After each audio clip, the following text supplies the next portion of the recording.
Bismillahirrahmanirrahim. Assalamualaikum warahmatullahi wabarakatuh.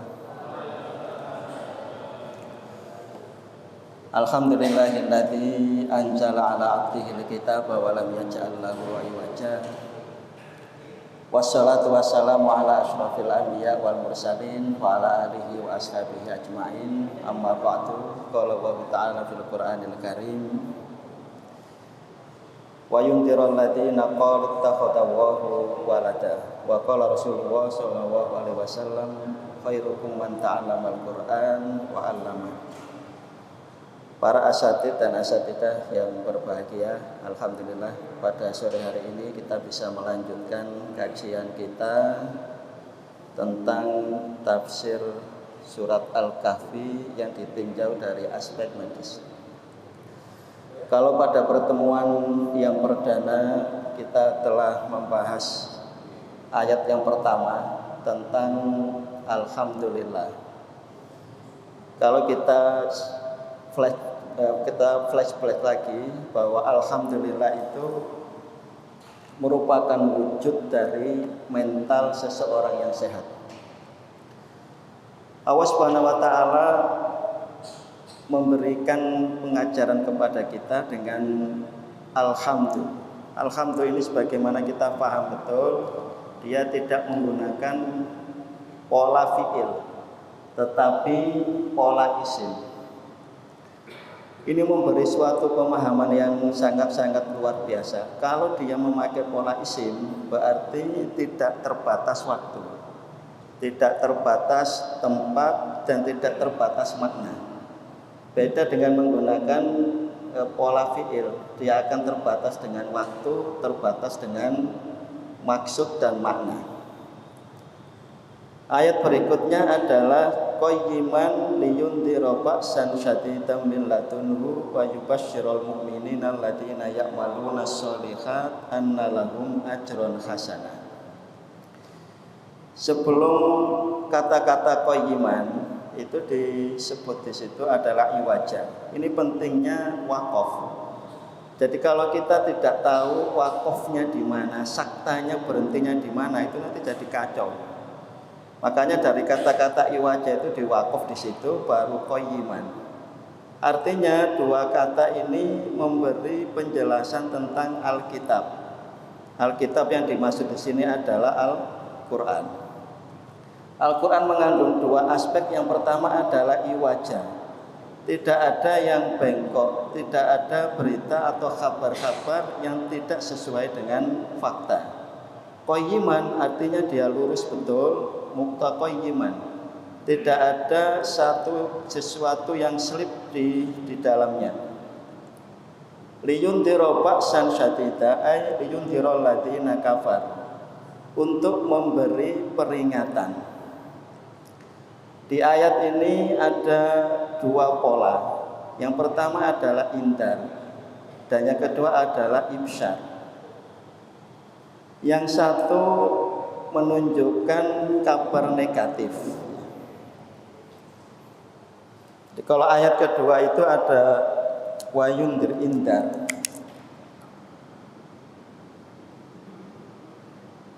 Yang berikutnya adalah ibsyar. Nah, kabar negatif ini secara medis memberi dampak. Begitu pula dengan kabar yang positif atau kabar gembira. Ini nanti bisa diaplikasikan ke dunia pendidikan. Artinya kalau kita memberi suatu hukuman atau pelajaran atau suatu beban, juga kita harus mengasih ibsyar, mengasih suatu hadiah. Seperti pola Quran itu kalau habis surga neraka, habis memberi kabar jelek mesti kabar gembira. Nah, kalau orang selalu dikasih kabar negatif, itu yang berdampak adalah yang pertama dia menurunkan imunitas. Jadi sakjane orang yang selalu mendapat afirmasi negatif, kabar jelek, kalau dia tidak bisa menyeimbangkannya, itu mesti imunitasnya berkurang. Makanya sebenarnya orang-orang yang kafir itu ya seharusnya mempunyai imunitas yang lebih jelek dibanding kita, karena kita selalu mendapatkan imunitas yang baik. Terus yang kedua, kabar yang negatif itu juga memicu munculnya stres. Memicu stres. Jadi minimal dua ini, kalau ada kabar yang jelek atau ada indar yang terjadi pada seseorang. Lawannya, kalau orang yang mempunyai atau mendapatkan kabar gembira, ya dia akan mempunyai imunitas yang lebih bagus dan juga akan mempunyai ambang stres yang lebih tinggi. Makitsina fihi abada wa yundhirul ladzina qalu takhadallahu walada. Jadi saya akan membahas ayat-ayat yang memang ada hubungannya dengan aspek medis. Ayat berikutnya adalah ayat yang kelima, ma lahum bihi min ilmin wala li abaihim. Kaburat kalimatan takhruju min afwahihim iyaquluna illa kadzibah. Jadi di sini ada hakikat ilmu, ada hakikat yang hanya perkataan saja. Jadi orang yang mengatakan bahwa Allah Subhanahu wa taala mengambil anak, itu pada hakikatnya adalah diterangkan di sini itu hanya suatu kalimat yang keluar dari mulut seseorang tanpa mempunyai dasar ilmu sama sekali. Jadi di situ ada kata-kata min ilmin sama dengan kaburat kalimatan takhruju min afwahihim. Ini ayat yang kedua, ini ayat yang kelima. Jadi ilmu ini pasti mempunyai dasar mekanisme yang sudah qot'i. Artinya dia melalui tajribah, melalui eksperimen dan macam-macam. Sehingga ini harus ada dasar pemikiran otaknya. Tetapi kalau perkataan kalimatan takhruju min afwahihim, kalimat yang hanya keluar dari mulut-mulut min afwahihim, itu sebenarnya hanya kalimat tok. Karena dia sering diucapkan, maka kadang-kadang sesuatu yang tidak mempunyai dasar ilmu menjadi suatu kebenaran. Lah ini bahayanya. Jadi kalimat yang selalu diulang-ulang seakan-akan dia menjadi suatu kebenaran walaupun tanpa dasar ilmu. Sehingga kita diajarkan piye carane ini, ilmu ini harus ada penalarannya, harus ada dasar pemikiran dari otaknya. Kalau orang mau menggunakan otaknya, maka ini nanti akan berbeda dengan yang menggunakan qalbun. Ini akan lebih bersifat analitik. Tapi kalau ini qalbun akan bersifat intuitif. Maka kita selalu dirangsang untuk memadukan ini antara otak dengan qalbun. Tidak asal orang Jawa bilang dobos, ya. Karena tidak mempunyai dasarnya. Ayat berikutnya, ayat yang ke-6, fala'allaka bakhi'un nafsaka ala atharihim illam yu'minu bihadzal hadithi asafa. Ini suatu bahasa bahasa agak rumit membahasakannya. Dibilang teguran ya bukan teguran, tetapi tidak dibilang teguran juga dia mengandung unsur teguran. Maksudnya bahwa Rasulullah SAW itu selalu dibimbing wahyu, sehingga beliau adalah maksum. Ada sesuatu yang menurut basyariah seseorang itu baik, tetapi untuk orang yang muqarrabin di sisi Allah itu tidak ideal. Jadi Rasulullah harus didesain begitu ideal untuk semua aspek kehidupan. Adabani Rabbi fa ahsana ta'dibi. Jadi saking sayangnya Rasulullah SAW kepada umatnya, sehingga beliau itu sangat sedih, dan kesedihan itu bisa merusak fisik seseorang. Sebagaimana kita pernah mendengar bagaimana kisah Nabi Yakub, beliau sampai buta karena kesedihan beliau terhadap hilangnya anak kesayangan yaitu Nabi Yusuf. Artinya syafaqah itu harus ada keseimbangan. Sehingga di ayat ini fala'allaka bakhi'un adalah suatu takdib, suatu pengajaran dari Allah Subhanahu wa taala kepada kekasihnya, yaitu asyrafil anbiya wal mursalin, Nabi kita Muhammad Rasulullah sallallahu alaihi wasallam, bahwa rasa beliau yang sangat-sangat dalam terhadap kecintaan kita itu ojo sampai menjerumuskan kepada kehancuran fisik beliau. Jadi di sini ada namanya kesehatan mental. Jadi ayat yang ke-6. Bakhi'un nafsaka. Jadi kesehatan jiwa ini juga harus diperhatikan. Kesedihan yang mendalam ini harus dipola. Makanya ayat yang pertama selalu disebutkan alhamdulillah. Mengajarkan kita bahwa apapun ya ini kembalinya. Kalau kita mendapat sesuatu yang enak ya alhamdulillah binikmatihi tatimmu sholihat. Tetapi kalau melihat sesuatu yang kurang sreg menurut perasaan kita, ya alhamdulillah ala kulli hal. Jadi itu akan mengikis suatu kesedihan. Makanya dalam kisah Nabi Yakub itu kesedihan pun bisa membuat orang buta. Sama dengan kesedihan itu paling tidak kalau kita sebagai murid atau kita sebagai guru itu akan menghilangkan atau mengurangi daya konsentrasi. Mengurangi konsentrasi, fokusnya hilang. Jadi ngajarnya juga tidak semangat. Kadang-kadang habis menerangkan A hilang jadi maju ke B. Yang kedua, orang yang kesedihan itu tidak dipola tidak diatur dengan baik. Ini memicu orang yang punya asma, kelainan saluran pernafasan, jadi memicu kambuhnya asma. Makanya asma itu paling sering dipicu karena faktor stres. Lain dengan penyakit infeksi paru, tidak akan ketahanan tubuh. Kalau asma ya, tidak. Kalau orang banyak stres ya dia gampang kambuh. Dan tiga adalah memperberat penyakit jantung.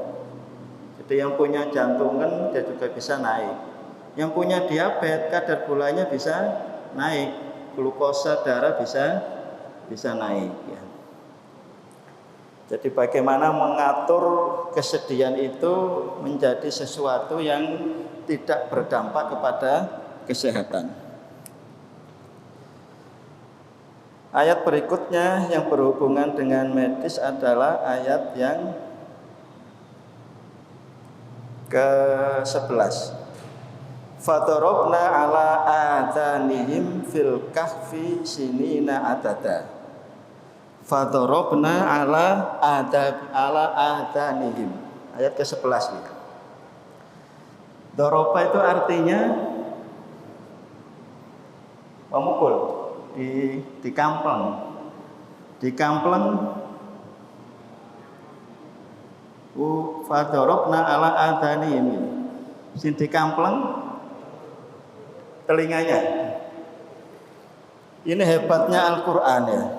Jadi kenapa Ashabul Kahfi itu secara ilmiah ya, dia bisa sampai tidur 300 tahun, bisa tidur 309 tahun.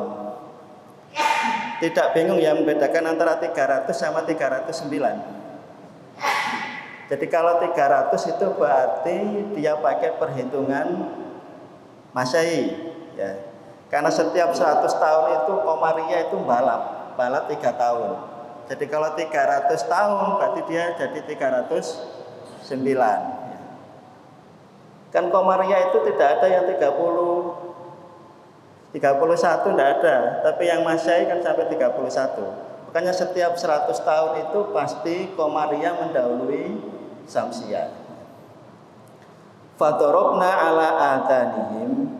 Jadi kami pukul, kami tutup, kami halangi telinga-telinga mereka sehingga Ashabul Kahfi itu bisa tidur selama 300 atau 309 tahun. Jadi mekanisme tidur itu tergantung telinga. Selama telinga kita masih mendengar sesuatu yang berisik, jangan harap kita bisa tidur.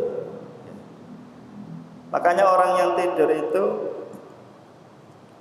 kalau dia tidak mendengar sesuatu, itu dia bisa khusyuk, bisa anteng, tidak terganggu apa-apa. Jadi walaupun secapek apapun, tetapi kalau di sekitarnya ribut, itu akan sangat-sangat sulit untuk tidur. Makanya Al-Quran berkata fadorobna ala adanihim. Jadi mekanisme pertama yang diatur adalah telinganya. Karena memang mekanisme pertama orang ngantuk, tidak ngantuk, bisa tidur anteng, tidak tidur anteng itu berdampak, atau organ yang pertama yang mempunyai kendali adalah telinga. Dan luar biasanya ma'asyiral muslimin, jenengan lihat bentuk telinga jenengan itu ya. Itu kalau kita lihat embriologi, ilmu janin, itu sama persis bentuk kita waktu di perut ibu. Ya, lingkar gini ya. Nah, okay. Jadi mulai daerah sini sampai sini. Lah ini secara titik-titik akupuntur, ini ternyata juga semua titik akupuntur ada di sini. Yang paling ujung sini mulai kepala, yang sini pencernaan, atas lagi tulang punggung, atas lagi daerah yang sebelah atas, paling atas sini juga daerah pencernaan, semua ada di sini. Makanya kalau orang berwudu itu ya disunahkan untuk mengusap. Makanya kalau para asatid, para ustadz ngajar anak-anak itu senangnya lah jewer. Itu sebenarnya bukan maksud menyakiti, enggak. Pijet refleksi, tapi jangan dengan emosi, tapi dengan kasih sayang. Nah, di sini ada titik-titik. Kalau paling bawah sini itu untuk sakit kepala, untuk migrain. Jadi dengan sakit kepala pegang-pegang ujungnya itu juga akan yang tepat untuk tindik perempuan itu, tempat tindik itu untuk kepala. Jadi kalau jenengan kok jewer murid, ya ojo banter-banter, yang punya dampak. Tapi kalau jewernya dengan dilus-lus gini, itu akan memberi dampak yang positif. Jadi kalau ada orang tua yang protes, sampai kasih tahu, kalau saya jewernya itu atas dasar kasih sayang, ada dasar akupunturnya. Ada dasar titik-titik yang ini memang bisa merefleksikan organ-organ vital.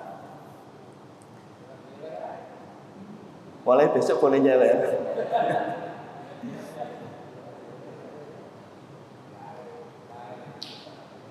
Fadarabna ala adanihim fil kahfi sinina adada. Jadi mekanisme tidur itu yang selalu dihubungkan dengan mekanisme mendengar atau tidak mendengar. Ini berbeda kalau pola kosakata Al-Quran. Kalau di dalam Al-Quran itu mesti kata-kata pendengaran itu didahulukan daripada kata-kata penglihatan.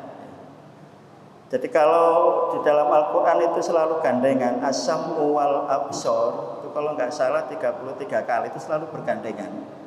Dan kata-kata as-sam'u itu selalu di depan. Tidak pernah ada kata-kata as-sam'u di belakangnya absor. Ya. Jadi kata-kata sam'u itu mufrad ya. Mufrad. Tapi kalau gandengannya mesti absor.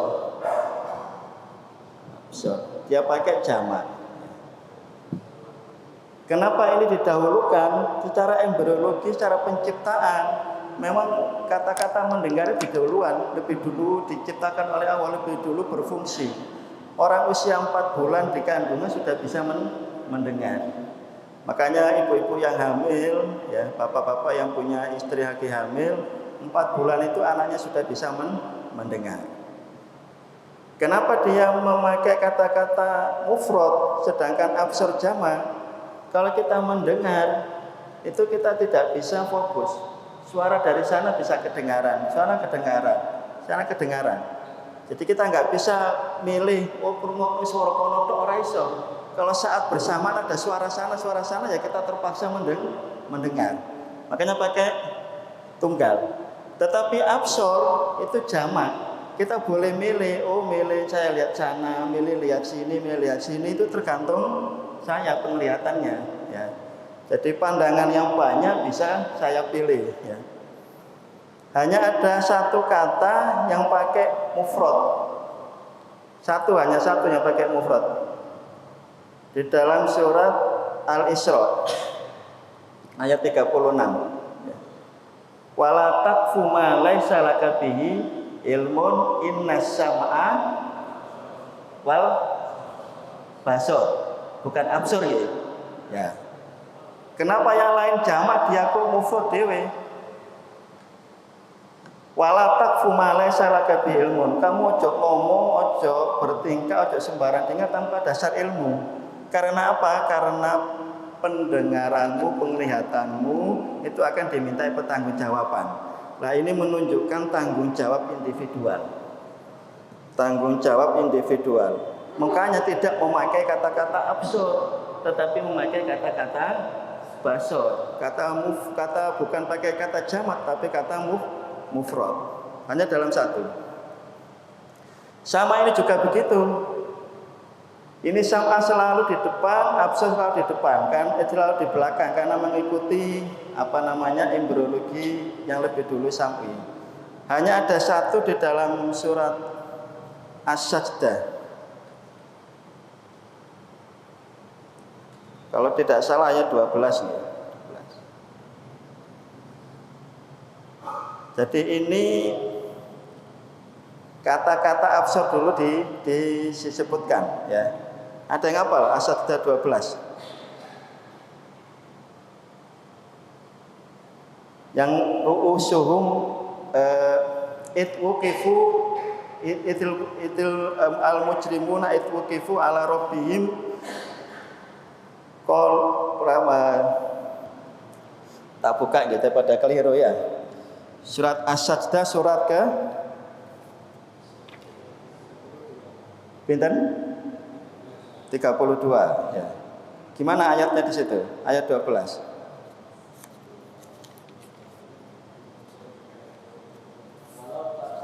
Nah, walau taro itil mujrimuna terus Rabbana absorna baru di sini wa sami'na. Kenapa kata-kata absurna dulu? Karena saat itu orang-orang yang dolim, orang-orang yang berbuat dosa sudah di padang mahsyar. Jadi dia sudah melihat adab, sehingga dia tidak kata-kata sami'na ndak, tapi sudah langsung melihat. Tetapi wis kafsep. Jadi di sini ada rojakna. Jadi mereka bilang rojakna. Wis kasep wis ora iso ya. Makanya dipakai kata-kata absorna dulu karena dia sudah melihat adab di depan matanya. Tidak digunakan sampu dulu ya. Itu hebatnya Al-Qur'an, mana yang ditakdim, mana yang ditakhir, itu mengandung banyak sekali rahasia-rahasia yang sangat-sangat mengagumkan.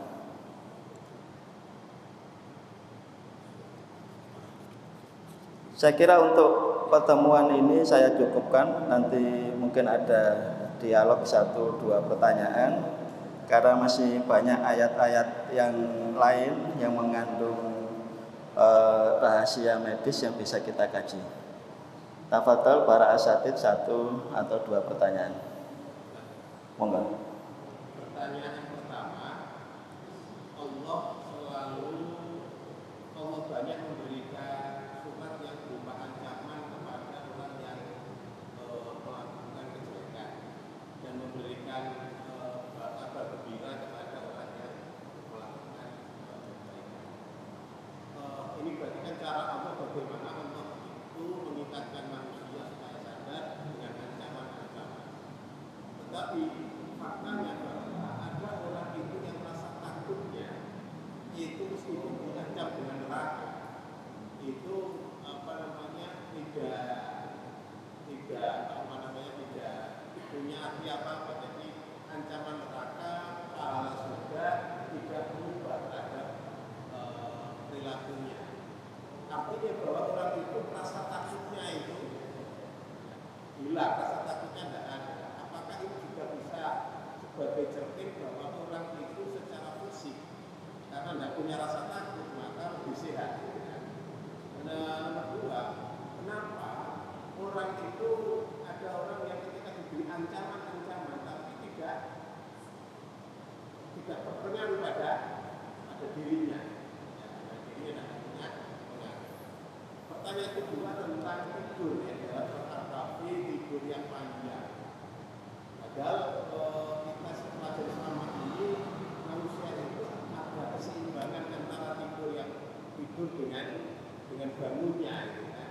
Tidur dengan bangunnya. Nah, kenapa tidurnya Ashabul Kahfi itu tidak merusak fisiknya, tidak merusak kesehatan tubuhnya? Apakah ada rahasia tersebut? Dan tidur yang bagaimana supaya tidur itu menjadikan kita semakin sehat secara fisik dan rohani? Terima kasih. Pertanyaan yang pertama, iki wis dielingke, diancam, kok tetap tidak ada ngefek. Apakah itu memberi dampak juga dia lebih sehat? Karena wis udele tidak ada. Jadi udele sudah ditutup. Jadi orang yang rasa wedine. Jadi rasa takut itu harus dibedakan takut dari kolbun dengan takut yang di luar dari kolbun. Makanya alhamdulillah itu beda dengan al-madhu. Kalau al-madhu itu ya wis pujian tok. Jadi kalau al-madhu ya wis ngelem, oh cah kae ganteng, cah kae pinter. Jadi ini hanya memuji. Tetapi alhamdulillah itu mempunyai 3 aspek. Yang pertama dia masuk al-madhu, pujian. Tetapi dia ada juga unsur pengagungan, takdim.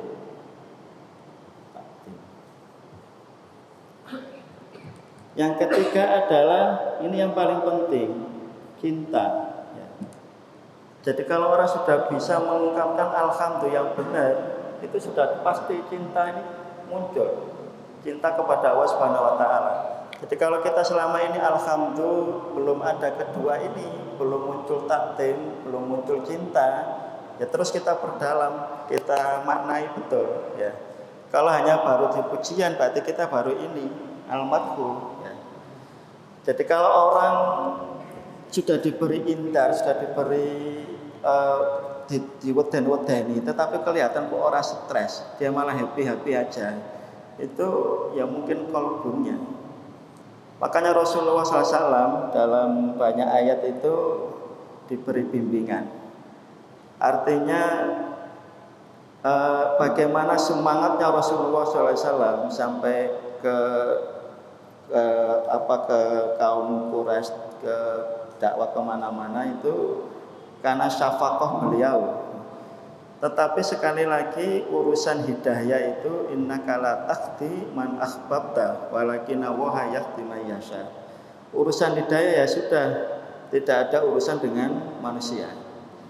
Artinya tugas untuk mengingatkan, tugas untuk memberi jalan itu ya sudah kita sampaikan. Apakah hasilnya nanti dia mau nurut apa enggak itu sudah di luar kita. Tetapi yang menjadi pertanyaan tadi, apakah orang yang tidak punya takut itu imunitas tubuhnya dia lebih tinggi? Ya kembali lagi, apakah rasa takutnya itu tidak ada rasa takutnya itu ketok-ketok ya di depan kita. Tetapi begitu dia pulang dia benar-benar wedi. Kadang-kadang kita juga begitu. Kadang-kadang kita menghadapi sesuatu karena kita dianggap sebagai seorang guru, sebagai ustaz, kita mau wedi itu ya kita sungkan. Tapi begitu mulia ndrodok tenanan, itu kan belum tentu juga ya. Jadi belum tentu yang kelihatannya dia tidak punya rasa takut terus imunitasnya tinggi enggak. Tetapi secara ilmiah, secara medis itu kabar yang jelek yang diberikan terus menerus itu pasti akan memicu rasa stres yang berlebihan. Pertanyaan yang kedua itu sebenarnya nanti pada ayat kelanjutannya, ayat 17.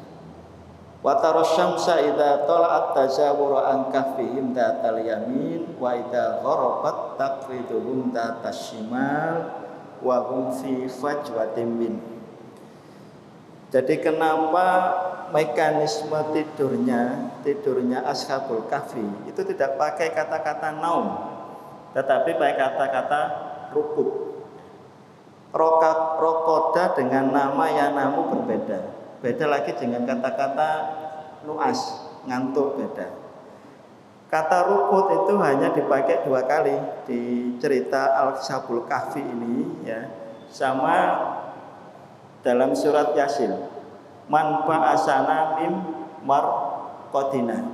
Jadi kita tidur terlalu lama di kuburan nanti, begitu dibangunkan oleh malaikat dengan tiupan sangkakala itu kita kaget. Man ba'asana mim marqadina. Baik kata-kata rukud.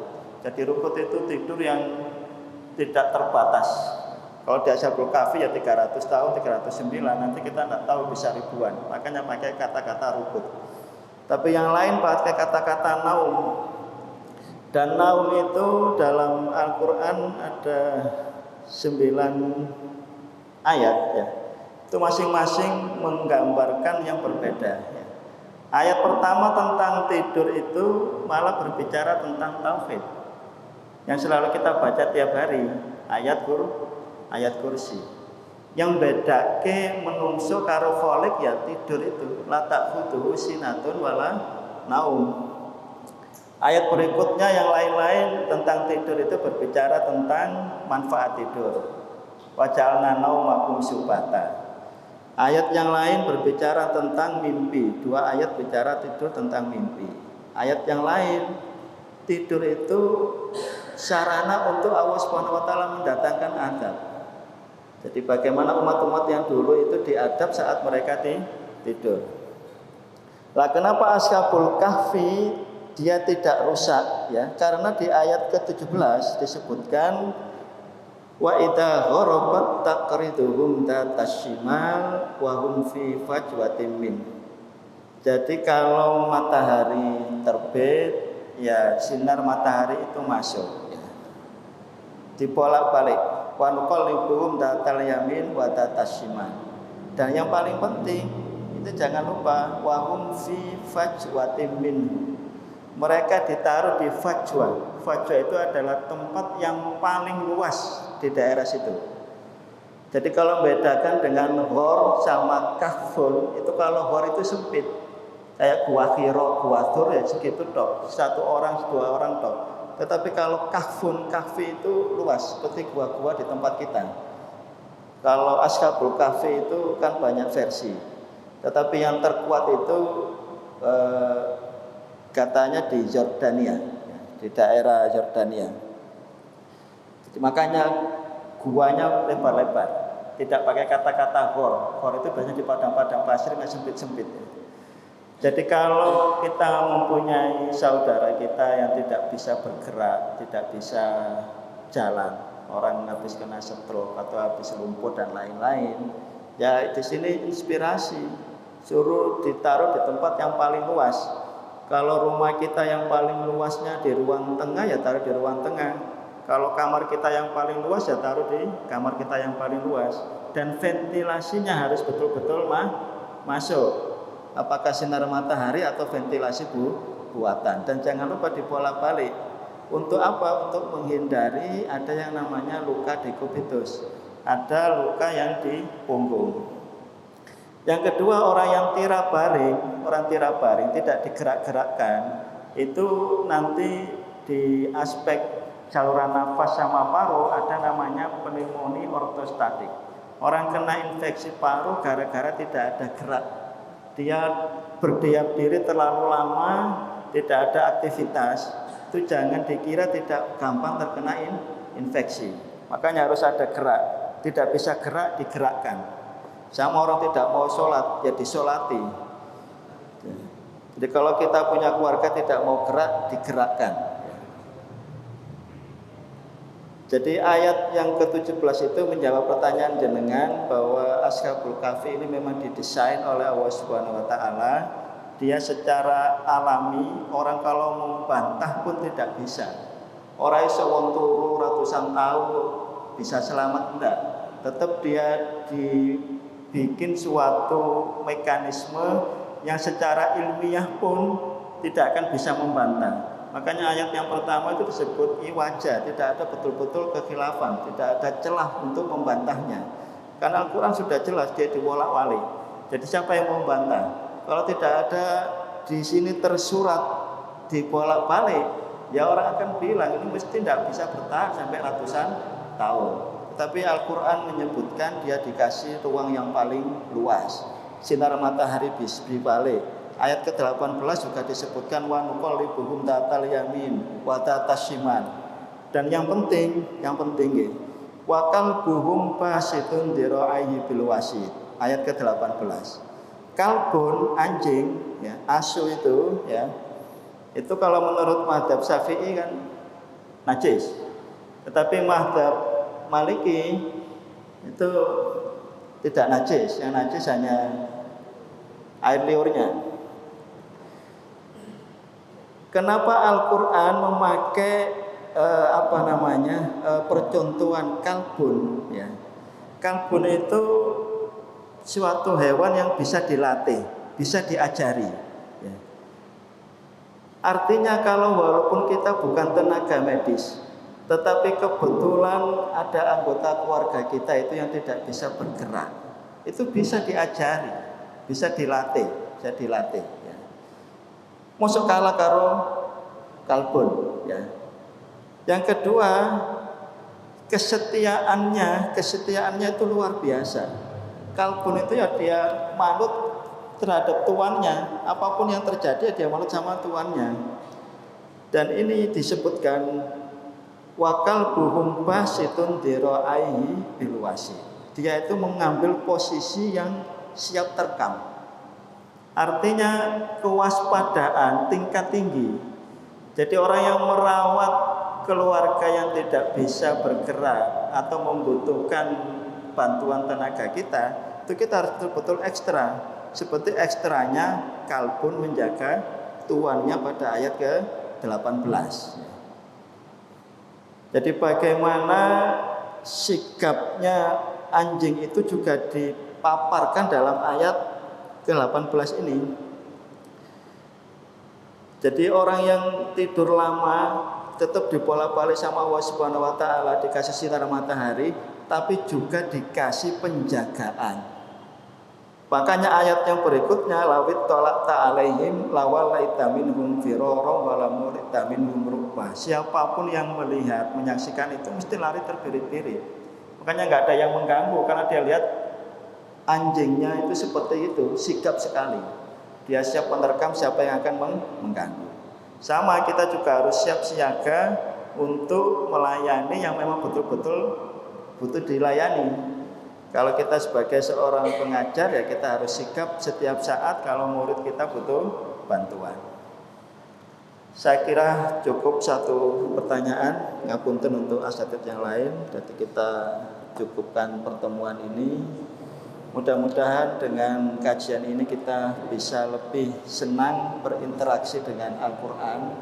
Kita lebih memahami hadis Nabi khairukum man ta'allamal Quran wa 'allamahu.